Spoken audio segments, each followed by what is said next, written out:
Is that kind of a new thing for you, or are you being more like self-aware about things you could do better, or how does that kind of work?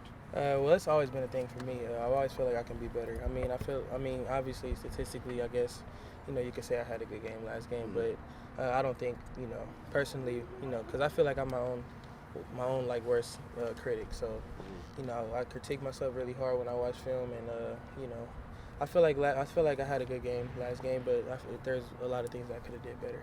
What could you have done better? Second half could have played harder. Obviously, not fumble the ball. Our biggest thing is to protect the ball, protect our yards, and you can't fumble the ball in key moments like that. So that's one thing that I have to get better at. What did you have written on those notes? What did it say? Keeping ball leverage, playing harder, finishing my plays, catching everything that comes my way. It's simple receiver stuff.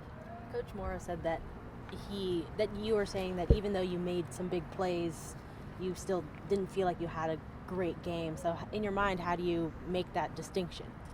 Well, blocking harder. I mean, that's the difference for me. But that's what I mean when I say finish plays. And on plays that have nothing to do with me, how can I, affect the play in a positive way? You know what I'm saying? Just playing harder, finishing better.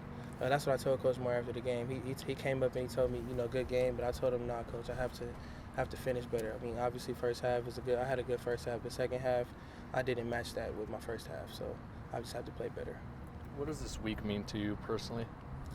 Personally, well, obviously, I've been, this is a game I've always dreamed of playing in and, being a part of.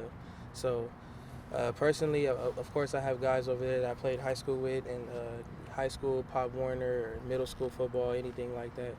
I know almost everybody on the entire team, but, personally, it's just a game that I want to come in and, dominate and win for my team. There might be moments on Saturday when you match up against Adoree, and that's not going to be anything new for you. Obviously, having gone through that in practice, what's going to be the key for you? The key for me is just to win every play. Obviously, Adoree's a great player. I witnessed that for 2-3 years of playing high school with him, so I'm looking forward to the challenge. What's it been like to see Caleb go first to SC and then come over here and be with you? Well, Caleb is one of my best friends on the team, so I'm glad. I'm happy for him as how he's prospering this season, and he's been having a good season for us. And we call him, us as a team, we call him All State because he has good hands. So, I'm glad Caleb's balling out right now, man. I'm happy for him. Is it surprising to you since he was a quarterback, I guess, by trade early on in his high school career? Well, I feel like us Sarah guys, we're athletes, so I feel like we could play multiple positions. But I'm happy that he's made that transition from quarterback to tight end because, it's very different between the positions. Obviously, quarterback, you're not having any contact. You're just throwing the ball, sitting back there throwing the ball. And tight end, you have so many assignments, passing assignments, blocking assignments. So I'm glad he's doing well. The Sarah guys aren't your only teammates. Darius Rogers, you were a teammate of your freshman year at Carson. Do you still keep in contact with him? Yeah, of course. Well, all of my teammates, all of my former high school teammates. I talked to DJ a couple times this year, talking about the season, how he's been doing, stuff like that. So we definitely keep in touch. When Caleb first went to SC, did you give him kind of a hard time? No, not really.